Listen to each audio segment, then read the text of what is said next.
இது டிசம்பர் 1972.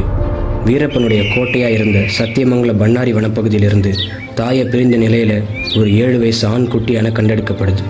அந்த குட்டி யானையை தாய் யானையோடு சேர்க்க வனத்துறையினர் எவ்வளவோ முயற்சி எடுக்கிறாங்க. ஆனால் எதுவுமே பலனளிக்கலை.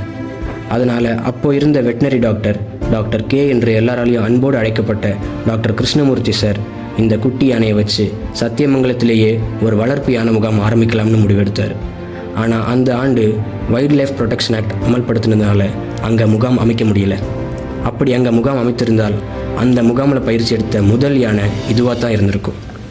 அதனால் பொள்ளாச்சி ஆனைமலை புலிகள் காப்பகத்திற்கு உட்பட்ட வரகலியாறு கேம்பில் காலடி எடுத்து வைக்கிறான் அந்த குட்டி. இந்த குட்டியை கும்கியாக மாற்றலாம்னு எல்லாரும் முடிவு செஞ்சாங்க. ஆனால் அவங்களுக்கு அப்போ தெரியல, கும்கி சாம்ராஜ்யத்தையே கட்டி ஆளப்போகிற அரசன் இவன் தான்.